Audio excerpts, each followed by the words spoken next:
back, guys. Back to doing the YouTube videos. I know you love it. Okay, so today we are doing the last section from the unit that we've been covering, and that's going to, I don't know if we'll take a test by the end of the week on this, but if we did, it would be on modules 34 through 40. At the very least, you can plan on taking a test at the beginning of next week, and yes, it will be an open note test. This is not an open cadet test, okay? So any assessment that we take in here, you are to do individually, okay? And that is on your honor, Andrew Stivers.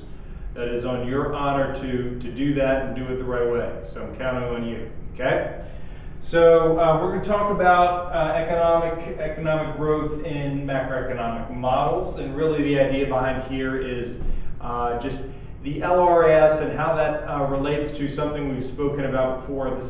This is a simple section. This is a simple module. I don't anticipate you will have problems, so please do write down the information, and if you need to, rewatch this so you've got the hang of it. So let's talk about it. We will start by getting you guys to do something. That is to, I'm going to ask you to relate all of this, as you've probably already done, to the production possibilities curve. And so what you're looking at here, I would like you to take a second and draw a PPC on your paper. I'll even wait for you. Just pause the video, draw that PPC. Okay, hopefully you've drawn that production possibilities curve. If you haven't, good luck, okay? So what you should have done is drawn a production possibilities curve that shows increasing opportunity cost. So we should be able to do that. We did discuss it. Increasing opportunity cost in label point A that is currently unattainable. Again, review, we should have already done that. How would this economy ever hope to achieve those goals? So, you know, yeah, if Andrew Stivers' goal was to be an MLS soccer player, well, at this point in time, Andrew may not have the chops to do that. Okay, but maybe with a little bit of work, we can get him there. Just like, Zimbabwe may want to beat the United States, but maybe with a little bit of work, we can get Zimbabwe there. Anyway, so let's see if they can do that, how they can achieve that seemingly unattainable combination of production. So this is the curve that you should have drawn, okay? In terms of, okay, so we've noticed that both points are on the curve. This is 2010.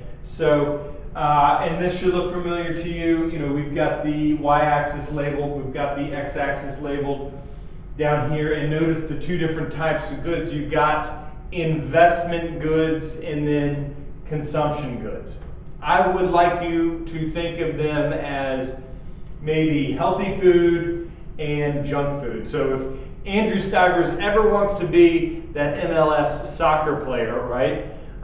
Then what he's going to have to do, he's got a clear choice in the types of foods that he can eat, okay? He can either eat those junk foods, otherwise known as consumer goods, hoping you guys can see that, consumer goods down there, or he can have investment goods, his healthy fruits and vegetables and protein. So, what will happen if he focuses his energies here, point A, as opposed to focusing his energies there? So what you can anticipate in this type of scenario is the question is, in the long run, what is going to shift out that curve? Let's say that out here is those MLS soccer player goals, or out here is Zimbabwe's aspirations to be the United States. So if he chooses to allocate his resources here as opposed to here, then what sort of difference is that going to make for him? You know, now might Andrew Stivers become a better soccer player if he just focuses his resources here? The answer is yes. He might fill out a little bit more. He might, you know, develop a little bit more muscle than he currently has and become a better soccer player. Even though he's eating primarily Twinkies, okay, as opposed to, this would be, you know, eating Twinkies down here on this side.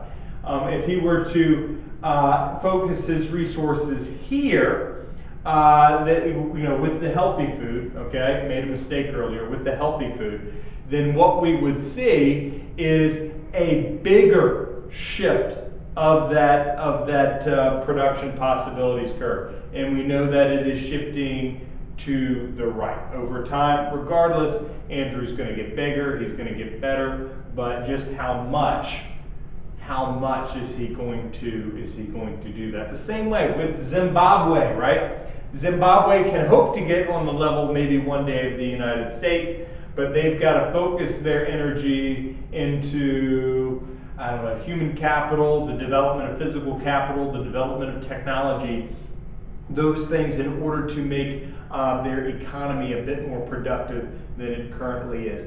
If it does that, instead of just buying goods, buying services, that is the people doing those things, then, you know, will the economy still grow? Yes, all those things contribute to GDP, but in the long run, which is what we're talking about in this unit, it's the investment goods that are going to do better.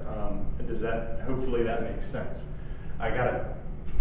Makes no sense to ask a question to you because, anyway. All right, so I don't really like this graph so much, but because it doesn't fully, it's kind of confusing to me. But let's say, so you've got, just ignore this curve for the time being. So you've got nation X and nation Y, okay?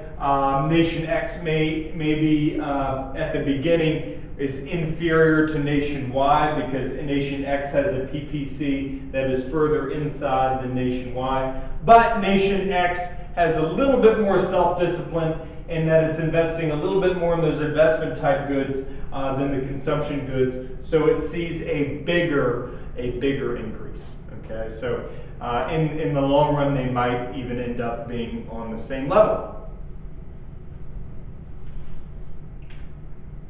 So the way this would translate, any increase in the PPC is going to translate into a increase or a shift to the right of the LRAS in that direction. So a shift to the right of the LRAS, and we see that as an increase in real GDP. So that's what we're looking at there. Hopefully that clears things up if it wasn't already clear. But guys, if you understand that, you pretty much understand module 40. Perhaps the most important slide that I'm going to show you today, if you for studying for a test, I might make sure that I write this one down.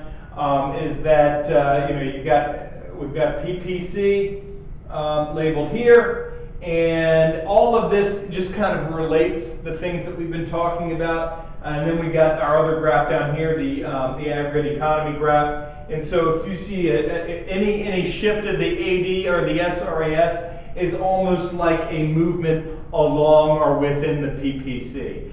Both we're talking about short run type fluctuation. Both of those are short run type fluctuation. As we discussed, in the long run, you see an LRAS shift. In the long run on the PPC curve, you see the PPC shift outward, okay? Shifting outward of the PPC.